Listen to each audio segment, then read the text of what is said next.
Well, I think we should get started. Thank you for coming out. Nice to see a good full house on a Thursday afternoon. Well, it's actually great pleasure to have Professor Sir David Spiegelhalter here. In fact, David's reason to come here is because of a mutual friend, Mike Bate, who mentioned to David that there's a little place in Karnataka that he must visit since he's going to be traveling in these parts. And of course, when Mike wrote to me, I immediately jumped on the offer that David could spend a few days on our campus, and he's kindly agreed. So David's a statistician and Winton Professor for the Public Understanding of Risk in the Statistical Laboratory at the University of Cambridge, and he's been there since 2007. He's a fellow of Churchill College, Cambridge, and a highly cited researcher.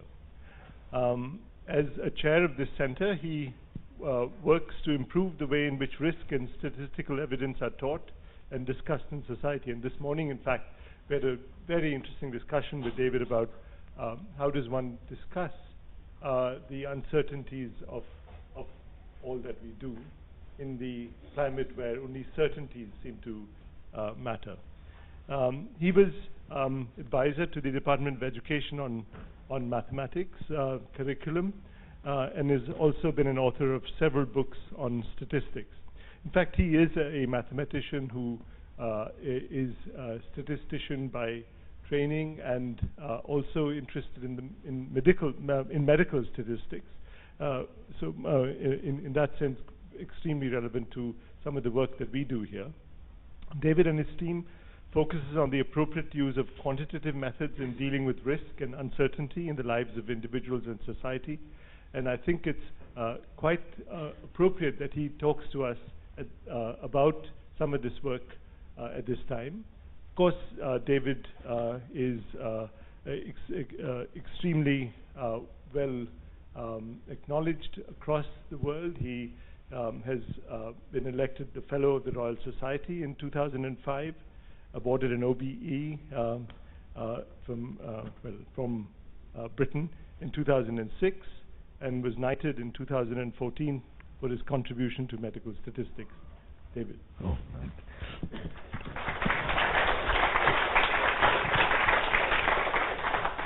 Judith, thank you very much for the welcome. Great pleasure to be here. Great honour indeed. And so quite nervous talking to this big audience about, although I suppose the one thing I am, I feel okay about doing, in fact, that this is not going to be a technical talk. I should explain that I used to be technical. I used to do clever things in statistics. So this is my Google Scholar page with, this is my greatest hits. Might say and I got a very good. It's like Michael Jackson or Paul McCartney. I've got a very good back catalogue that keeps on earning citations, even if I don't do anything else. But I know maybe some of you have hits like this. This one, this is my biggest hit. 19,000 citations. I didn't do anything for that paper whatsoever. There's about 100 authors and me at the bottom. I can't even remember why I'm on it. But never mind. I didn't do much for that one either. I did do a lot for that one. So I used to do this technical stuff in Bayesian statistics and medical statistics, and I've done a lot of stuff on medical work, etc., etc. But fortunately, about 10 years ago, I was getting a bit bored by the research, the publishing the papers and all that kind of stuff, doing all right. And this job offer came up in Cambridge on public engagement. And all our work, myself and my team, is funded by philanthropic funding from a hedge fund manager who's got bucket loads, trough loads of money. Always make friends with a billionaire. They say, no, always be nice to them. And he's lovely. He gives us the money and then doesn't exert any control over what we do. He just, no, he's mine. Keep off. He's mine. I'm not telling you. No, exactly. So Cambridge, in fact, not because of me, is very good at its science engagement. And this is the kind of thing I'm going to be talking about. I'm going to be talking about the interface between science and the outside world. And I'm going to be largely talking about the media, both the classical media and social media, but also, things like science festivals. They're getting people, the kids, the families, onto the campus to discuss the stuff. And so this was just yesterday about the new Cambridge Science Festival. Does it every year. Loads of free events. Douglas Adams exhibition for fans of Hitchhiker's Guide, and people. I'm doing a gig. But they're getting Paul Nurse, Nobel Prize winner, director of the Francis Crick Institute, and all that kind of people, and journalists in, which is nice, getting journalists in to talk about their work with science. So Cambridge is a good place to do this. I'm very fortunate indeed. That's our little team. There's 8 of us now. But the curious thing, and this is what I think is why we're unique, this is the maths department. Some people say the best maths department in the world, but we don't believe that league table nonsense, but never mind. But 4 of these are psychologists. So we've got 4 full-time psychologists working in the maths department just on communicating, or the science of communication. So I don't think I won't have time to talk about that today. But as Jude mentioned, we've the idea, for example, the importance of how do we communicate uncertainty. So we've got a research program, a funded research program, on how can we communicate uncertainty without losing trust and credibility. How can we admit we don't know? And that seems to us as an empirically researchable question. So we're doing randomized trials online with big panels, 1,000 people at a time, different ways of putting intervals on numbers. Is it best, do you just use a range? Do you put a little distribution? What are error bars? I hate error bars, because they draw attention to the least likely values, the extremes. Hate error bars. But what's the alternative? Anyway, I won't be talking about that, unfortunately. I could go on about that stuff for ages. But this idea is, what I'm talking about today, is not just fun. It's not just, isn't it nice to talk to the public? This is really important, and there is a growing science of the science communication. Okay, science in the media. I was just clicking around today, looking at the kind of stuff, Times of India, these are sort of stories, typical sort of stories they get in the Times of India, science thing, the space, or obviously sending up a sports car into space. You don't do any of that, do you? No. Nobody will want to cover your work. And this is the usual stuff. Ibuprofen can influence your emotions, all that sort of stuff. Huge number of viruses falling us from the sky. You don't know. Is there anything decent in here? I mean, it could all be rubbish. It could all be rubbish, and probably quite a lot of it is. This is the kind of thing that I found. This is yesterday. Acne linked to increased depression risk. If you just Google increased risk, up come the stories, and they're just. I'm going to talk about those, which are just annoying. Just some of the worst coverage of science that you get. But that's what gets into the media, unfortunately. Yeah, breastfeeding may reduce hypertension. Oh, for heaven's sakes. Do we believe any of this stuff? Probably not. Okay, so why would we want to engage with the media? I think I've sort of identified 5 reasons to do it. Something I do quite a lot is taking apart that sort of story, to actually be a critical voice about science. Now, it may seem, like, what are we doing criticizing other scientists? I think we should criticize other scientists. I don't think we should think of science as some great big, gang in which we must always present a united front. There's bad science out there, and when there is, we should identify it and point it out. Because otherwise, why should anyone listen to our good science if some idiot can do some stupid study and get just as much coverage? We need to criticize and show that we can criticize other scientists. The other thing is the whole, what you might call the public engagement, right through to entertainment.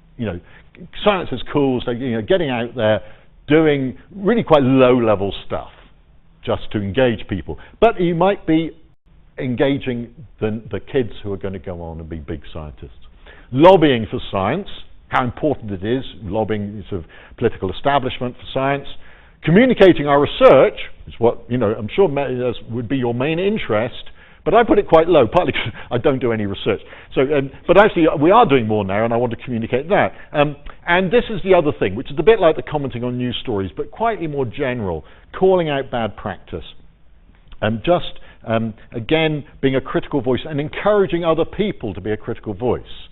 And this isn't just news stories, bad practice in any use of data in society, even by politicians or whatever. And this is the one I like, empowering the public to question claims. The general education of the public, what are the questions to ask? Everyone should know, the public shouldn't just be some passive sitting there receiving these words of wisdom. They should be able to say, they should be able to spot to some extent, what is that good? Can I believe that? Can I believe that story? We need a critically engaged, qualified public, etc. So there's all the reasons. So I'm just going to go through those, telling some good stories and some terrible stories, commenting on stories. We're very lucky, I'm afraid, quite a lot I'm going to say is talk about UK experience, which is only one country. We were talking this morning about how in different cultures, the cultures are so different about what they're worried about and what they're anxious about. For example, in France, they're obsessed about the dangers of nanotechnology, which, nobody in England seems to care anything about at all. In Germany, they're obsessed about the dangers of nuclear power. Again, in England, nobody cares about nuclear power, except it's a bit expensive. That's the only thing they worry about. So various different cultures are concerned about GM, a lot of the vaccines in the States, of course, now evolution in this country. Apparently, I hadn't realised that. I didn't realise I'd come to a hotbed of fundamental anti-evolution. So there's something I've learned today already. Yeah. Anyway, I'll just talk about science media. I'd like to talk about these different organisations. The science media centres are extraordinary organisations, which I really like. And what they are is that they're conduits between the media and scientists, and basically they provide contact. They grew out of the disasters in our country about GM foods. People were destroying GM crops and everything like that. And about vaccines, we had all our obsession about causing autism that started in the UK, and all of that, where scientists were just terrified and just bunkered down. They sat there, I don't want to speak, and they couldn't get. So now what's happened is that this organisation was set up to give scientists a voice, essentially, and to interact with journalists. And it's worked very well. So the big thing about this is that, as I'll show the advantages, is that some scientists, we comment on news stories, but we get them under embargo. We get the press releases before they're made public. And that gives you a huge advantage because you're then part of the news cycle. You can get your criticisms in at the same time as the journalists. So I'll talk about why that's a good thing later on. So science media centres, they're helping scientists work with the media, they help journalists work with scientists, expert reactions, panels, etc. And we get the press releases under embargo. And I'll just show you in a moment why that's such good. Blogs can have an influence. I really like blogs, and this is an example. It became known as Toastgate. Okay, do people know about acrylamide? Oh, yeah, you're probably world experts on acrylamide. Anyway, it's formed on burnt toast and potatoes, and at very high levels, at industrial levels, when humans are exposed to it, they've developed tumours, and tumours in mice from high doses of acrylamide. So it is a carcinogen at very high doses. WHO have labelled it as a probable carcinogen. Okay. But in spite of 8 large studies, there's no epidemiological evidence in populations that people who are exposed to a lot of acrylamide through their diet have any excess risk in cancers. So it looks like there's no evidence that at the levels we consume it through burning our toast or burning our potatoes, burning our chapatis? I don't know. Do you get acrylamide? Would you get that? You might do. Anyway, would actually cause an increased cancer risk. And so, but that hasn't stopped people trying to make a scare about acrylamide.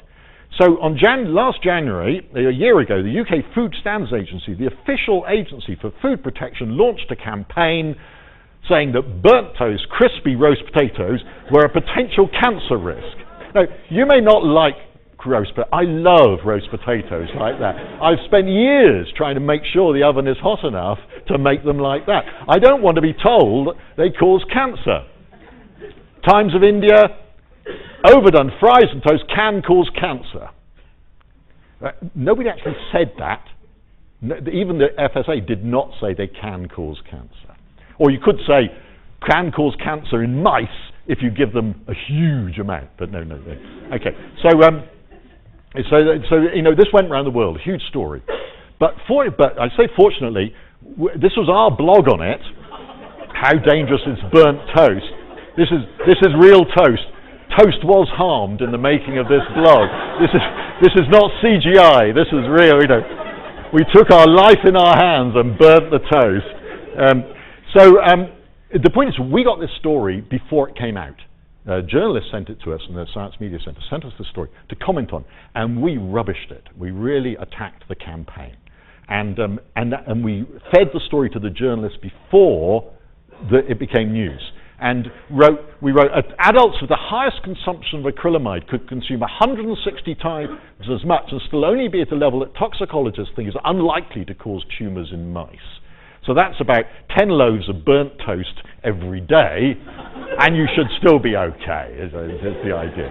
So so we told that story, and I got on television. It got very popular. I was on the radio, I was on the television, discussing with the Chief Scientific Advisor of the Food Standards Agency, and by 11 o'clock that morning, the story essentially had been destroyed.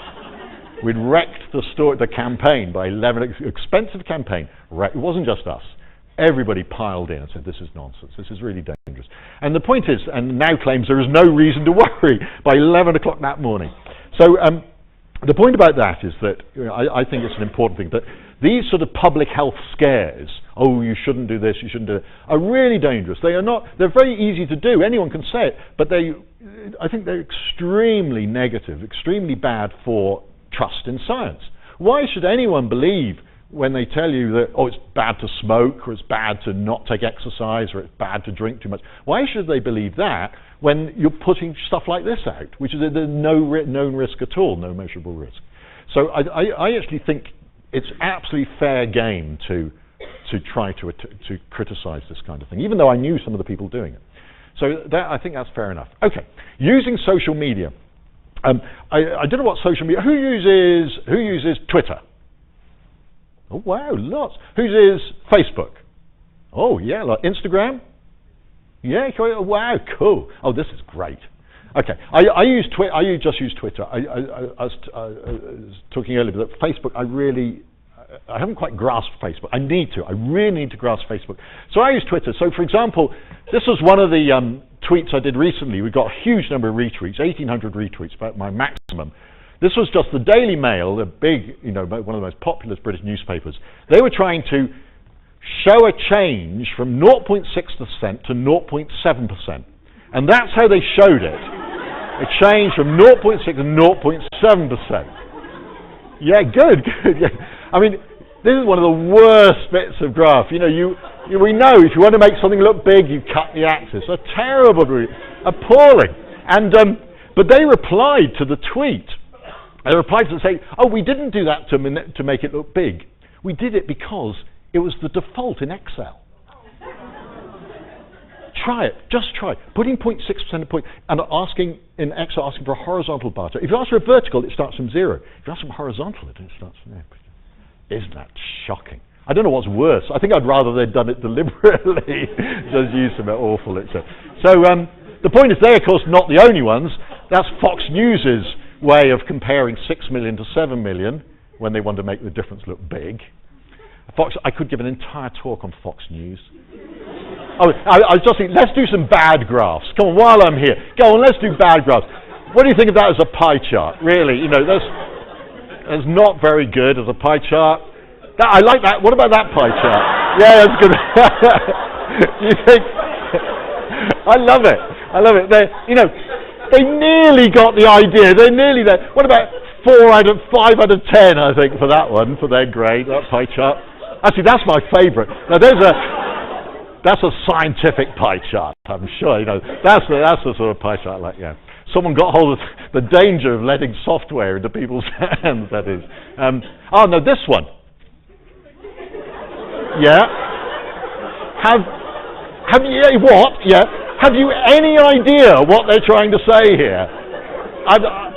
It's a mystery, a complete mystery. This was on a respectable channel, NBC News. I've no idea what it means.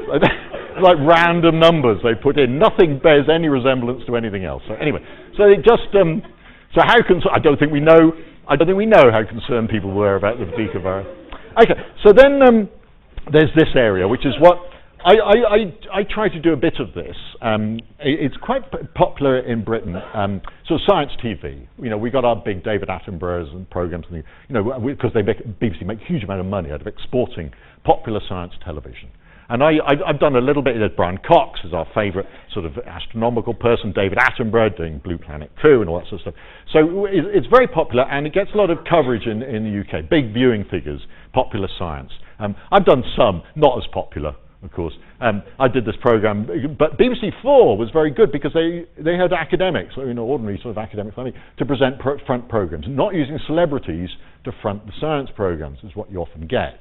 And so I got this, which was good, and I got to jump out of a plane. They said you had to do something dangerous, so I got to jump out of a plane. I said I wanted to swim with sharks like Brian Cox, and they said, no, you're not Brian Cox. And we haven't got enough money anyway, so you realise there's a real ranking for different TV. And did think climate change by numbers. That was quite an interesting one.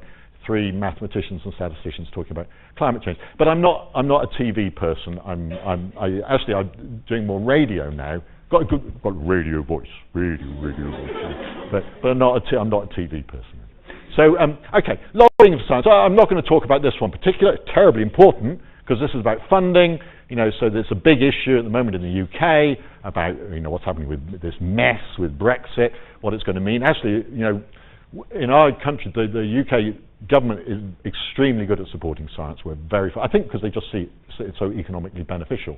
But we're extremely fortunate work. But who knows what's going on in the States about lobbying for science, and so really it's quite extraordinary. But it is an important role. It is. I'm not going to talk about that, but it is a vital role to have. Okay, communicating research, the kind of thing that you want to do. You're doing some good work. Is get it out there and do it. I'd like to talk a bit about the ways in which that's done. We need to understand the sort of pipeline by which that work gets out there. So we've got the commission work or industrial work, the sort of thing you're doing, and then we get to the scientific publication process, or it goes to policymakers and NGOs. Then, traditionally, it will go into the press offices and the communications departments, go to the traditional online media, and finally get to the public. Now that's a traditional role, and which I'm going to focus on rather, because that's how I was brought up. Because things are changing a lot more now. Things that you can actually now, you sitting here, can go straight there.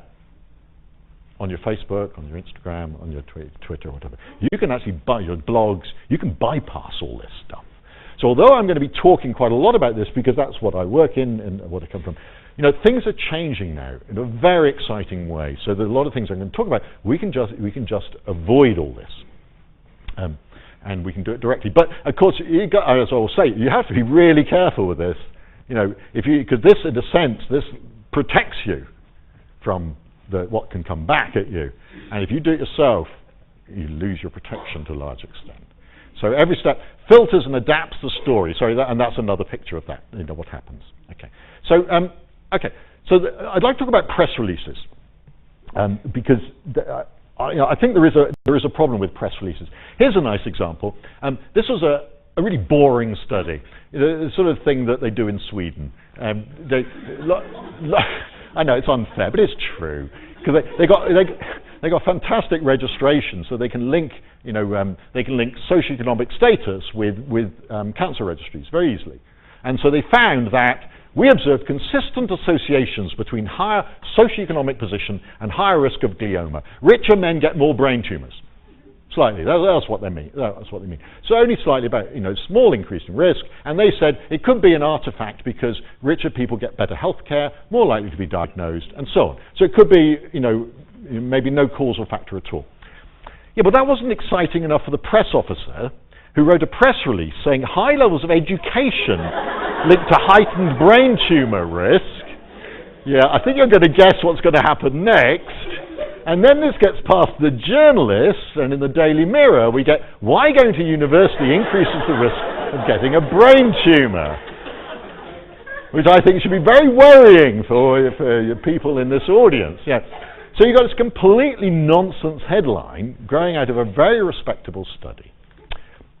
and there's lots of lessons there. We'll come on to a bit, but the problem with a lot of this is the headline. You know, I suppose what I'm identifying is that in the traditional media, many problems arise with the press release and the headline writer. And so I'd like to illustrate some of those issues.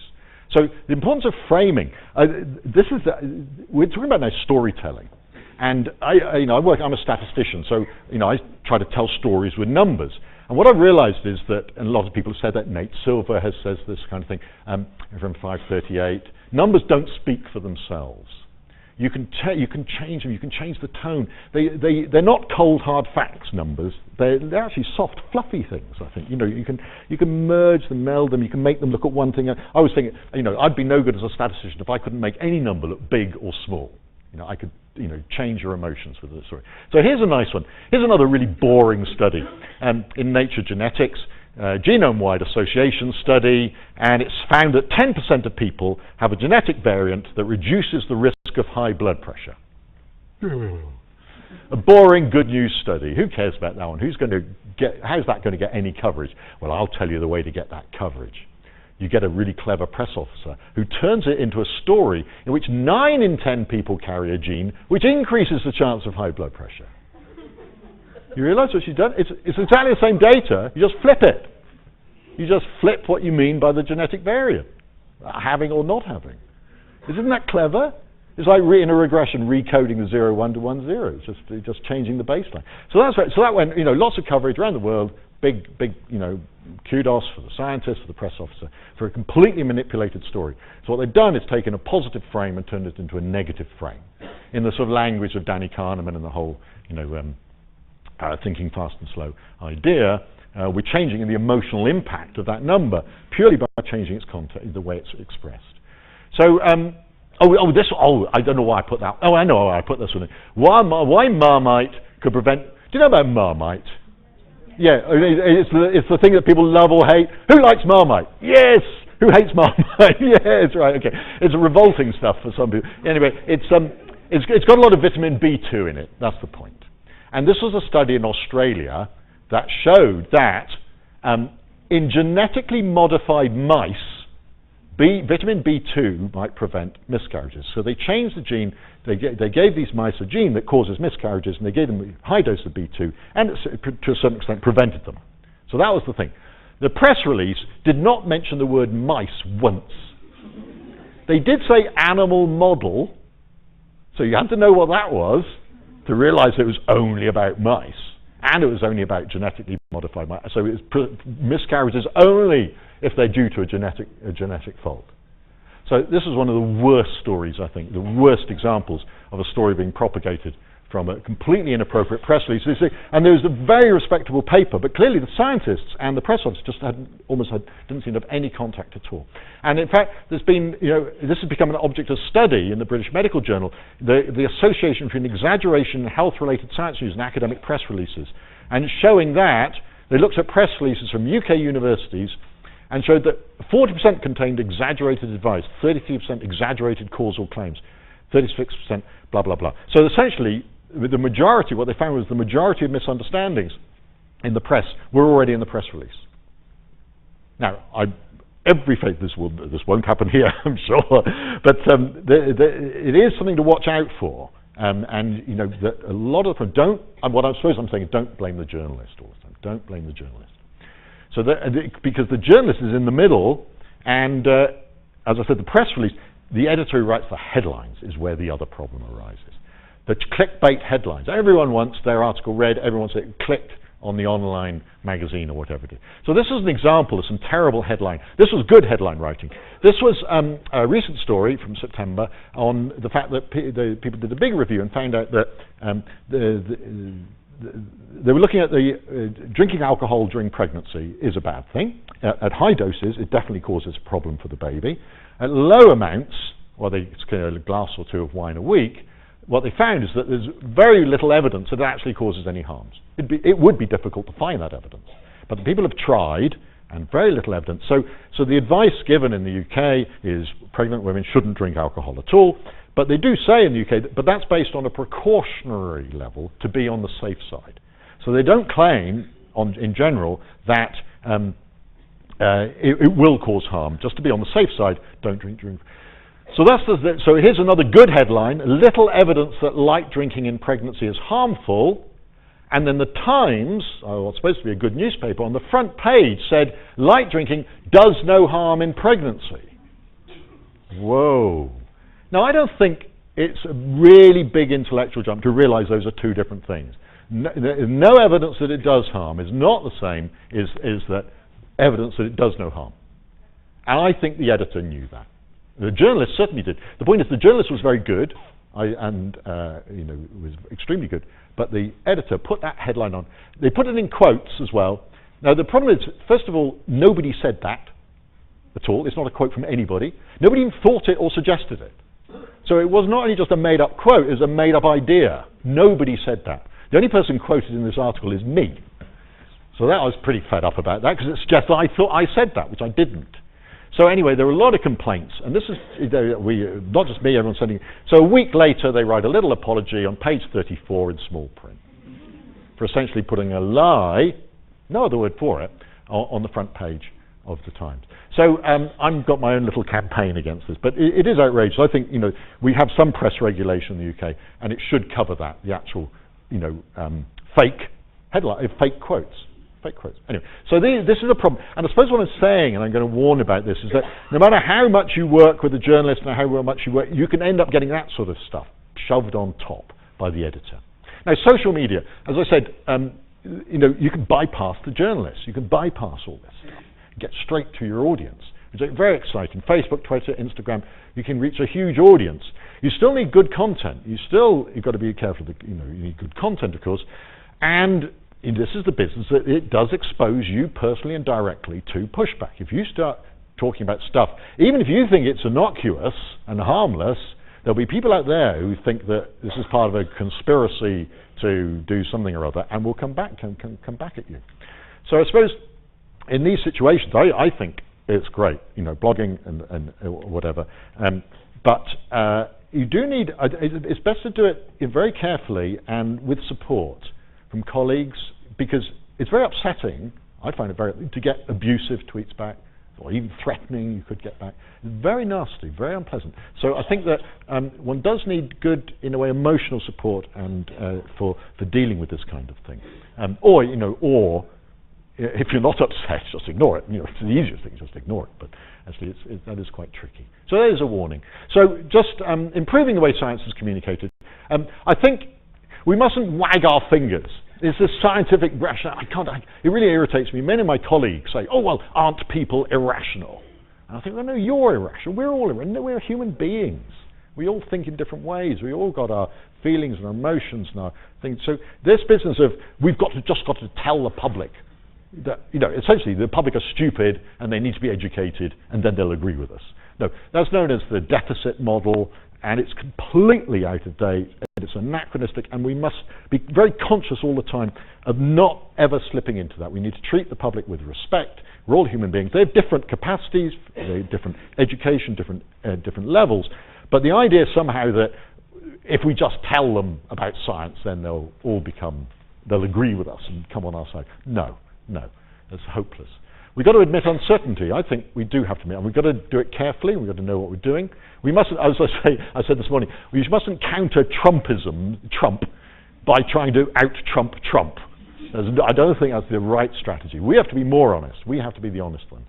And that means really engaging with the press office, the comms teams, the media, making friends with the journalists, making the contacts, bringing them in, as I know happens here in terms of journalism courses, working closely, really respecting the effort, listening to the public. Always, the first rule of communication is to shut up and listen.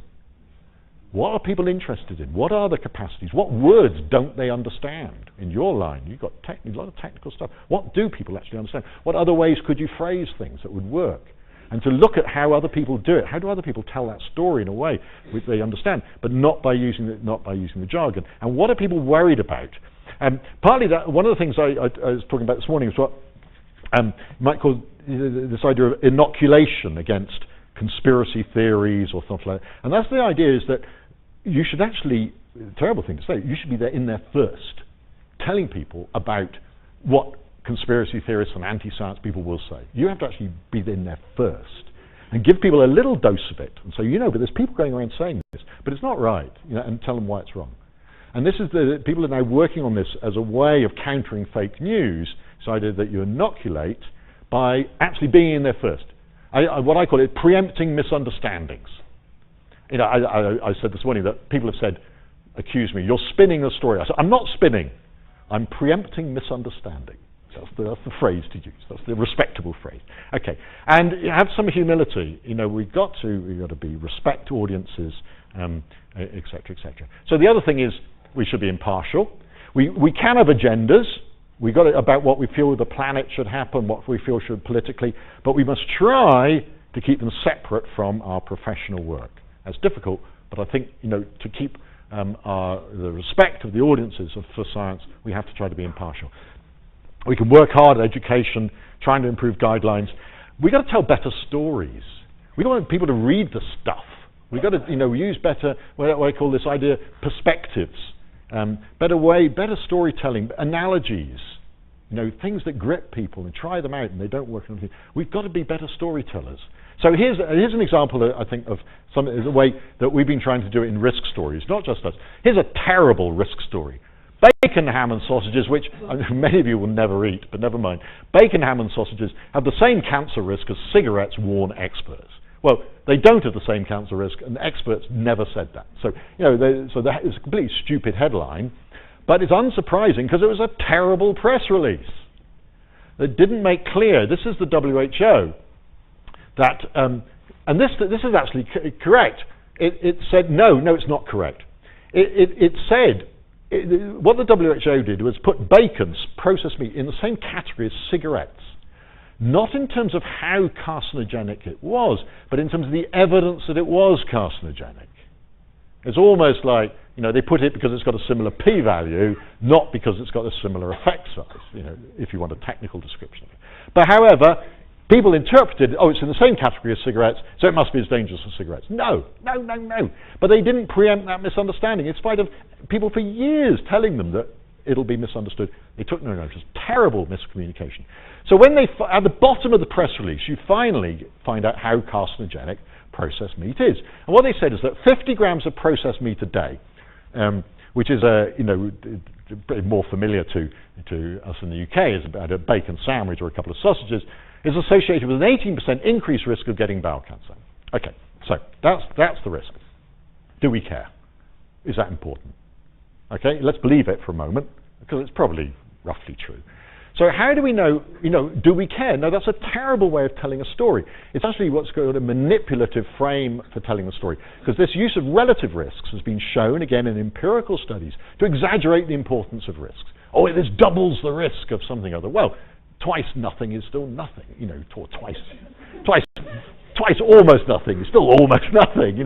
Doubling the risk is meaningless as a statement unless you know what's it doubling. Double what? So we have to go to another website, because they didn't tell us that about 6% of people will get bowel cancer anyway, sadly. So an audience, if let's say there's 100 people here, 6 of you, sadly, will get bowel cancer anyway. So what it turns into is an 18% relative increase over 6%. 6%. So you're talking about a relative increase over 6 percentage points. Now, I'm sure you could all do this very easily in your heads. I know of no journalist who can do this calculation and communicate it. They know they should. They know they should be talking about what's called absolute risks, but they can't do it, and they feel very insecure. They know they should be. So what the lesson that's been promoted again and again and again is that this is the wrong language to describe these risks. If you want to put things in perspective, you should always say, what does it mean for 100 people? That's the way to put these things in perspective. And take a population approach, because it is epidemiology after all. Probably, what does this mean for 100 people? So there we've got 100 people, this is the wrong, who in Britain, I know, smug middle-class people in Britain sitting down to their crunchy grains and their fruit in the morning, I know, that sort of stuff. Sort of healthy breakfast thing. Sadly, 6 will get bowel cancer during their lifetime anyway. So let's imagine 100 English slobs, probably voting Brexit, sitting there eating a great big greasy bacon sandwich every day of their lives. That's how many will get bowel cancer. Did you notice the difference? That That is the 18% relative increase over the 6%. So all those people will have to eat that, which makes me feel slightly sick just looking at it, every day of their lives for that one extra case. So at that point we say, well, do we care? So that's the idea of putting things in perspective, of putting it in a story. And this 100 people like me is a very powerful image. And journalists love it because it's concrete. They can even draw the people if they want. And I'm very pleased that not just us, but a group of us said that this is the way to teach probability in schools. And there's been good research showing this. And we've in fact written a whole book now on teaching probability in schools to 11 to 16-year-olds based on this idea of expected frequencies. What does it mean for 100 people? Rather than the standard, you get to, as the way to introduce probability. Later on you get to the usual probability calculus and things like that. But to teach it using all this idea of what does it mean for 100 people. So it's an exciting time. And, here's another one. Why binge watching your TV box sets could kill you. Isn't that a great headline? Wouldn't you click on that? Yeah, you have to click on it. Who could resist clicking on that? So it's a success. The story is rubbish, but who cares? It's a good click on that, and a bit of Breaking Bad there. So if you click on that and you click through and you eventually find the study, you have to work really hard. You find the study. There's a great big table up there. It's a study in Japan for people who watch more than 5 hours of television a night. And they found the risk of a pulmonary embolism was more than doubled for people who watch more than 5 hours a night. But the absolute risk is really quite small up here, 13 in 160,000 patient years. And this means that even if the effect were true and causal, you'd have to watch more than 5 hours a night for 12,000 years to expect to get your pulmonary embolism. And as I say, by which time it'll probably be a relief. So, it destroys the story immediately. Now, maybe journalists don't want the story destroyed, but if you want to destroy a story, if you're asked to, this is the sort of way to do it, I think. Just put things in perspective. What are the comparator? I did the same with the burnt toast, all those things, what do you mean? Okay, so the final thing I would like to talk about is just calling out bad practice, doing criticisms of people. And the point is that we now, in the UK, increasingly have got this movement of independent fact checkers. People who will check government, check press officers, check the media, and criticize the facts and the numbers in there. And regulators. And the science community commenting themselves on industry and scientific publication, critiquing other people's scientific, and then training members of the public to critique what's in the media. This whole business, I think, we need to train people to identify the trustworthiness of what they're being told. And I think it's a really exciting area. And this is to do with empowering the public to question claims. Full Fact is our major fact-checking organization, a charity that said it's getting funding from Google, getting funding from Facebook, tips for spotting false news, going in the media, etc., etc. So, there are techniques that are being researched as to how best to do this, as I said. This is a really exciting project I loved.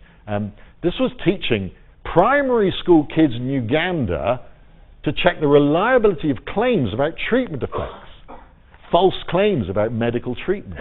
And they did this big randomized trial in Uganda of 10,000 kids in 120 schools using this wonderful book on to think carefully about medical treatments, taught in a comic book style. They got good coverage in Vox, but not much else. And ending up getting a paper in the Lancet.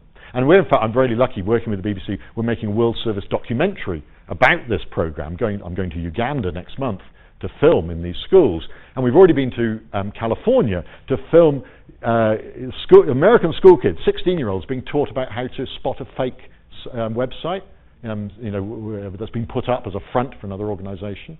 It's really fascinating. And in California, at the moment, there's a law they're trying to get through the Californian legislature to make it compulsory part of the school education that teenagers should be taught about spotting fake news on the internet. So it's a really exciting time. And they even did it for their parents. They did a trial of podcasts. So these are low socioeconomic status parents of primary schools in Uganda listening to podcasts and learning about how to ask for evidence. How do you know this? Et cetera, et cetera. Okay, so to conclude, There's a lot of great science coverage, but if it is poor, it's not just the fault of the media. So I think we've got to be careful about press releases, we've got to be humble, we've got to be impartial, we've got to be vivid but balanced stories. We've got to tell good stories. I want people to read it.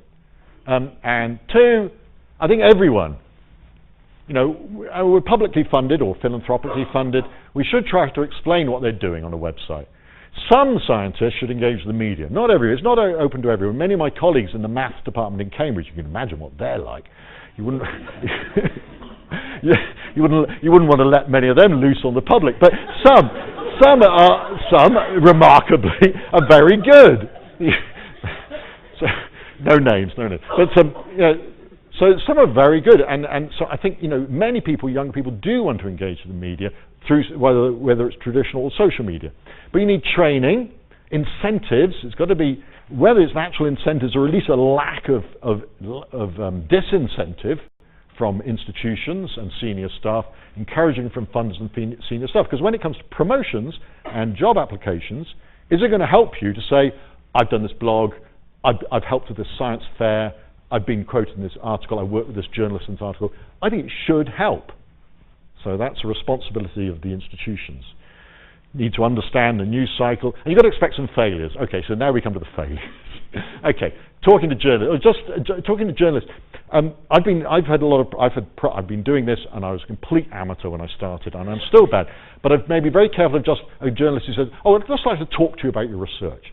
Don't speak. Or if you do speak, go into this robotic, controlled nature, because they're writing down everything you're saying, and some will pick one phrase where you relax. Well, I say, don't relax for a moment, because they're waiting for that one phrase that fits in with the line that they've already decided to give. Now, that's not all, but some are like that. But unless you know and trust them, assume you'll be selectively quoted, and they will use you to tell the story they want. It's a terrible thing to say, but it's true. So that's why you need to make friends. I've got journalists, and I just say, I'm not going to talk to you unless you absolutely and I won't do this. I'll only do this, even if I know them, I'll say, this is off the record. This is not going in. And then we have a conversation in which I'm rude about everybody else, filled up with abuse and vulgar language, and then I say, I'll send you some quotes. So, and then you provide written quotes. Even then, I've had a half of one quote used, stitched onto the second half of another quote. It's awful. But that is the way around it, I think. And don't expect to see the article. It's a big question. Do you see the article? Some would, very rare. You can't really expect to see the article. And again, but the real problem is, even after all of this, the headline can be awful. And that, I think, is unforgivable. It's the thing that upsets me most, that you can work so hard, and yet the journalists themselves don't control the headline. And so that can be awful. And I've done this one. I've done that. Okay. So just finally, to finish off, a few more minutes, and I'll take questions. I'd like to describe, a situation where things can go really wrong. I wrote a book a couple of years ago called Sex by Numbers. It's about the statistics of sexual behaviour. Now, I'm not going to give a talk about that. It's quite good talk, I must say. But never mind. And it's a serious book. It had some jokes in it, but it was a serious book about how do you try to measure sexual behaviour in a society. And it took a long time to choose the cover. It took a long time to write the book. That was going to be the cover. So, quite quick. No, come on, bit faster. That wasn't very fast, That was a bit slow. Anyway, it's caught on now. It's caught on. Yeah, okay. So I thought that was great. And then they said, no, can't have that cover, no. They'll never have it in the bookshops, won't be on the thing. So that was the cover they banned, Anyway, so, oh God, this is fascinating. I hope this is, in Britain, modern Britain, you ask people, how many sexual partners have you had in your lifetime? So this is the answer you get for people between 35 and 44. I could give an entire lecture on this slide alone. Remember, this is a reported number. It's not the actual number. This is what people will say, but they really test them. They do it in a very good way. They're guaranteed confidentiality, etc. But it's quite interesting. The common number is 1, so that's the mode of the distribution. But the distribution's got a very long right-hand tail. In fact, I've cut it off at 50 because otherwise I'd be going out here somewhere. And you can also see a few other things that. Around here, people are clearly remembering names and faces. it starts getting a bit blurry when it gets out here. And you can see serious rounding going on in terms of totals, except this gentleman here who says 47. So I think must have been a statistician. So anyway, so it is extraordinary. And the other thing is men reporting more partners than women, which is mathematically impossible. Somebody is fibbing. So anyway, so this is anyway. So I could talk about that for ages. But this is the other thing that the journalists usually pick on, is that in Britain people are reporting having less sex over the last 20 years. So a couple between 16 and 44, opposite-sex couple, reported in 1990, this one, having sex 5 times a month on average, median. 4 times, 2000 is 4 times, 2010 is 3 times. Well, at this rate, things are looking pretty bad for the population of Britain if we extrapolate on from that. And so this always gets a lot of media attention, with people saying, "Oh, it's because of iPads," or people checking their emails. Or, I'm too busy. I'm doing my emails, doing that. And I gave a talk about it, and I said some comment about, "Oh, I think it's box sets." Oh dear, I can't come to bed. I'm watching the latest box set of Game of Thrones or something like that. So anyway, I said all this at a literary festival when I was promoting the book, and a journalist in the audience didn't quite get the joke. And the next day in the Daily Telegraph, it says, "Britons are having less sex. Game of Thrones could be..."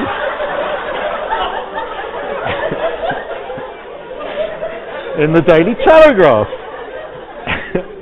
And it was a joke. I just, even got some laughs. No, this was reported completely seriously. The trend was very worrying.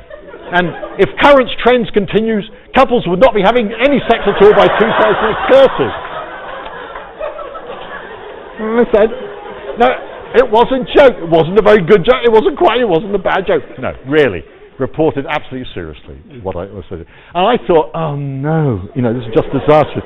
But guys, just, tomorrow's, wrapping paper, who cares about this?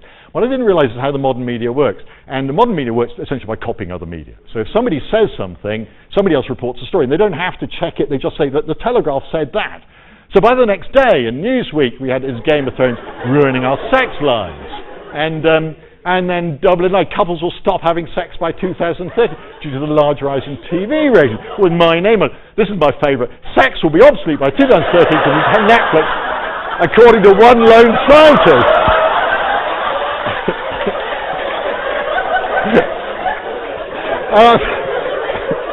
I thought, 40 years building up a reputation, bit by bit, just like that, gone in a week. Yeah, and then it's German and Italian, and so University of Cambridge professor says there's narcolepsy. It's just awful. And my faith in the media was revived slightly by one journalist who got the joke. So this was in Forbes magazine. Is Game of Thrones killing your sex life? Simple thing like that. And he put up this graph, the 5, the 4, the 3, with a silly extrapolation. But he had the genius to realize that if you can extrapolate forwards, you can extrapolate backwards. To estimate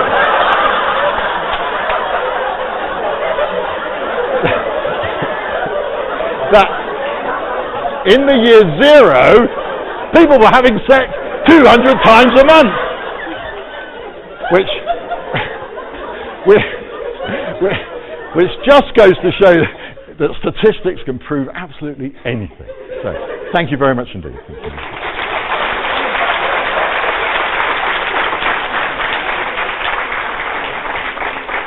I'll take questions. Yeah.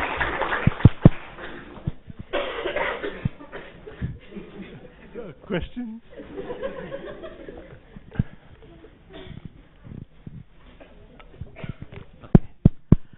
My name is Gopi. I'm from the National Institute of Advanced Studies. I'm a faculty there. Thank you once again for that awesome and hilarious lecture, fun-filled, but a lot of thoughts there. Wish I had heard this lecture 20 years back when I was a science journalist. My question is about uncertainty, because you began your lecture with uncertainty. The public see science as something that gives certainty. Yeah, facts. So the moment you lace your comments with uncertainty, then it gives a tremendous problem for communicating that to people. Yeah. Because scientists do believe that uncertainty is an inherent part of science. Yeah. But public doesn't view science that way. Yeah. So how do It's very, and it's even worse than that, because scientists also see that dispute within science is an integral part of science.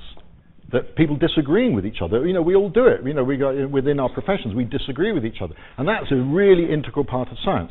So I think there's two aspects of the disagreement and the uncertainty, which we know is absolutely fundamental of things that aren't understood. People, in the popular vision is that science is a collection of facts, like school books, and a monolithic collection of facts.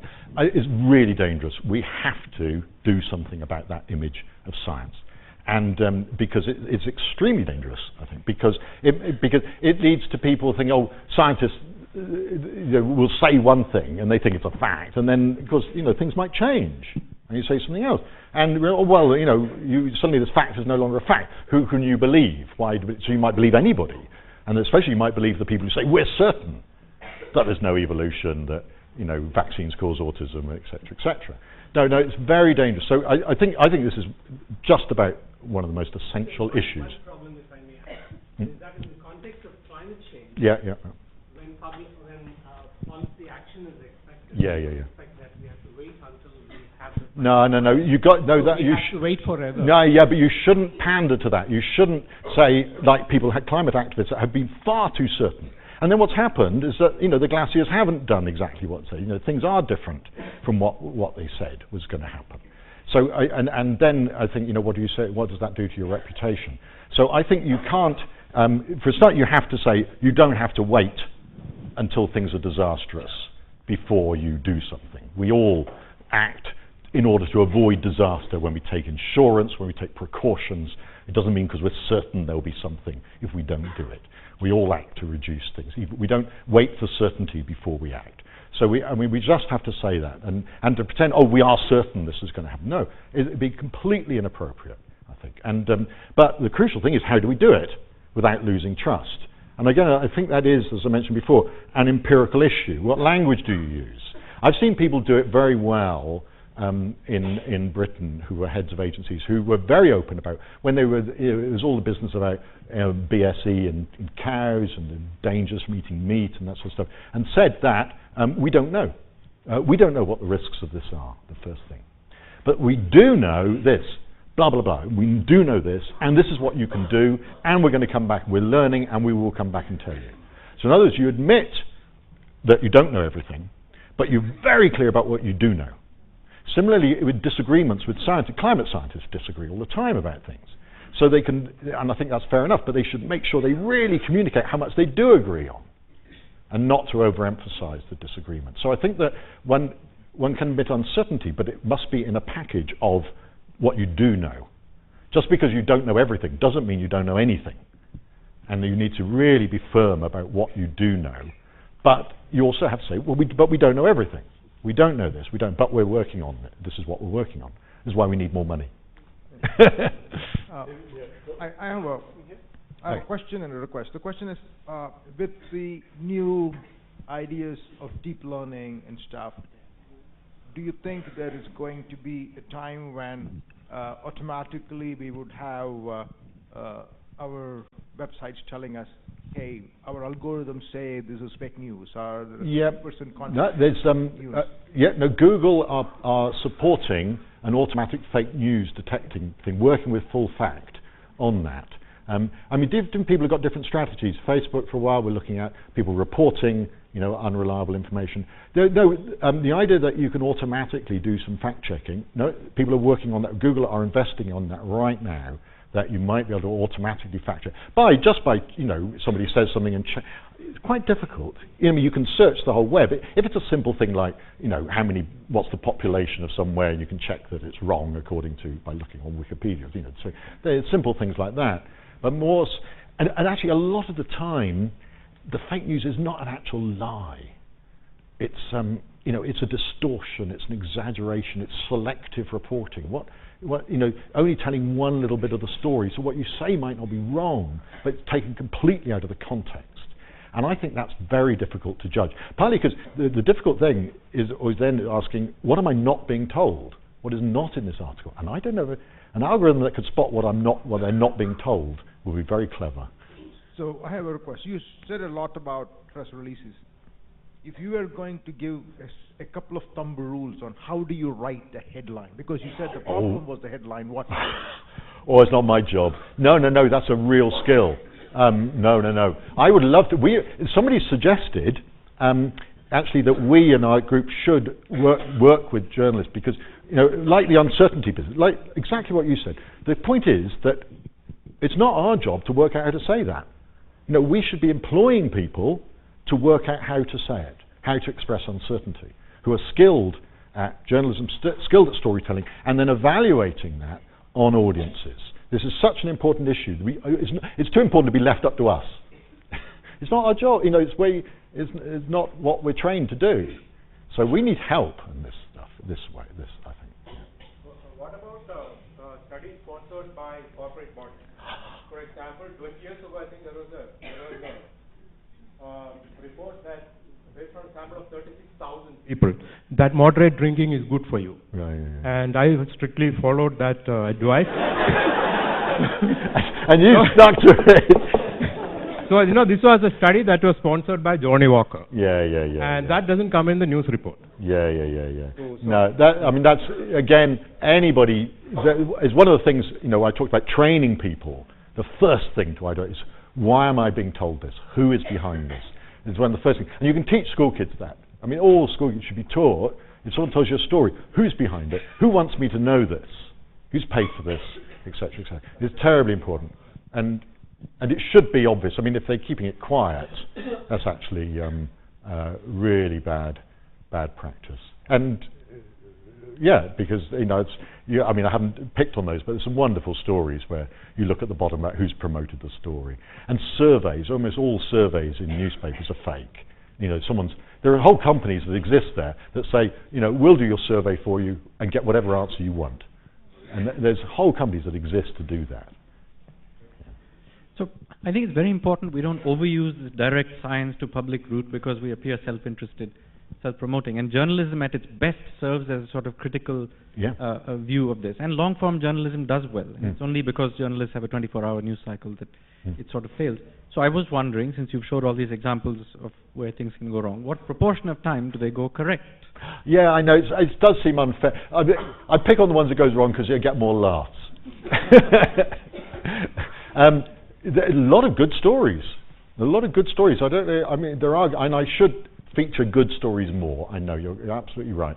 I don't know about a proportion. I should say. People have studied this on the press release and actually found. It actually looks like. Almost the majority of press releases are actually have got something wrong with them. So that's done that. But there's a lot of good stuff that goes on. And as you said, we should celebrate those good relationships with, I could pick that Vox story, it was excellent. I've done stuff with BuzzFeed journalists, excellent, quite long articles on BuzzFeed. It was excellent stuff. And it works when you have a relationship with a journalist, and they can use their personal style. But it's not exactly a co-production, but they are really using their bouncing ideas off you. And then I've had some very good examples. And in fact, even those articles with the bad headlines, the article underneath was really good, very good. That one on the Times, excellent coverage, just with this stupid headline on top, which wrecked it. So things can, and it's because of having some mutual respect, the journalists and working with them, and then it works fantastically. So the link between vaccines and autism spectrum disorders is probably one of these stories that have still persisted, even though the paper was retracted, the person was he also was stripped of his license. So why do you think, and it has real world consequences, it increases in measles and other diseases, why do you think it still persisted, even though there have been enough people who've come out against the study? Oh, well, and it's been retracted, but somehow it's sort of persisted. No, it's true, but it's a bit like the thing I said, just because all these experts come out and say, oh, it doesn't do it. No, that doesn't convince people on the whole. I mean, things, in Britain, things have recovered because we've exported our nuisances to America. Now he's gone to America, Andrew Wakefield is, and yeah. So we've our rates have gone up here. Now, I don't know if you read where it's our rock festivals, like Glastonbury. That's when all the measles starts outbreaking, because it's when all the unprotected 18-year-olds get together for the first time, and so you get these outbreaks of measles at the rock festivals. That's when it's happening now. So it's completely predictable from what happened 18 years ago. Extraordinary bit of sort of inevitability of history there.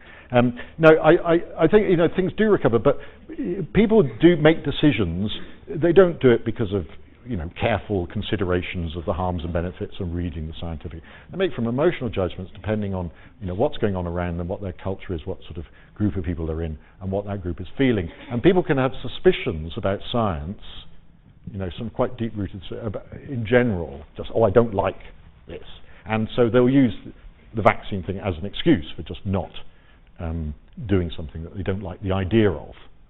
And there's a lot of people. There's a lot of people, proportion that will feel that way. And so actually just giving the facts won't change that. You have to change the emotional emotional feeling when they hear about something, how they respond emotionally, which is very difficult to do. It's much more of a cultural thing.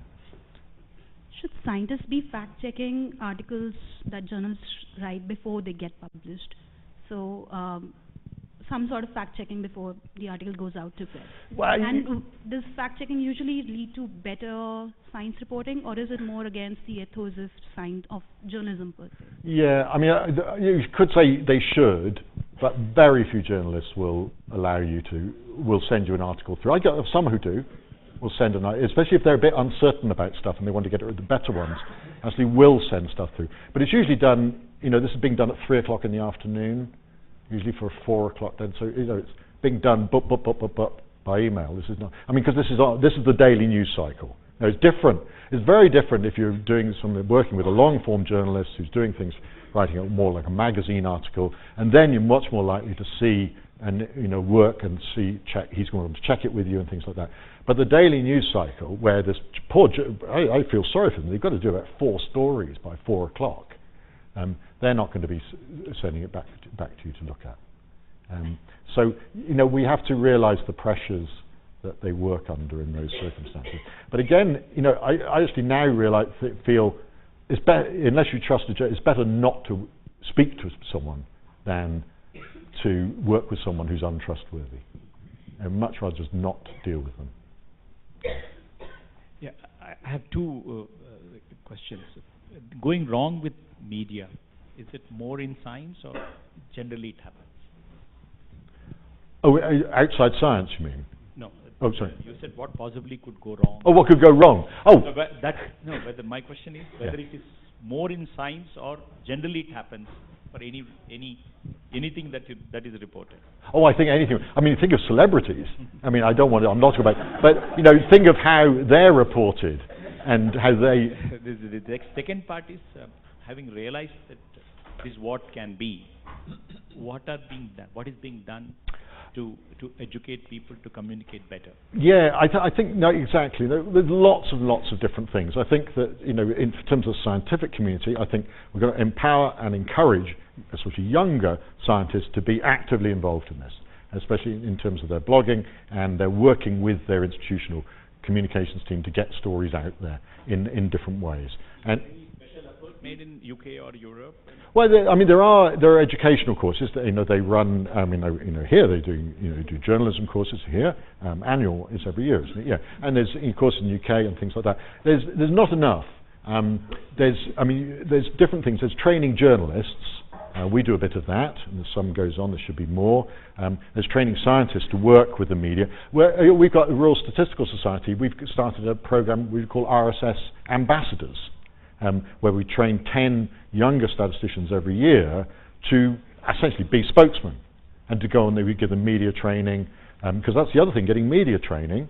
I had some incredibly valuable about doing radio interviews, preparing press releases, even doing TV, media training was extremely valuable. I still have made endless mess ups. I mean, it doesn't prevent all disasters, but it's incredibly valuable. So that's the kind of investment that institutions can give to younger people, is to give them media training, and so they are ready to, in a way, front up science. So, and then there's training the public. I think there's business of trying to again, about what science is. It's not just a body of facts. That it's reasonable to ask, why do you know that? Why do you know? How do you know that? Because that's what we do. We're good at that. We can tell. Oh, I'd love to tell you about how we know. It's not just, oh, this is true. It's the process that's important.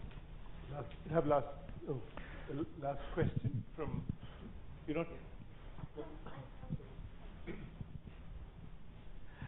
Yeah, this is about burnt toast. Oh yeah. Yeah.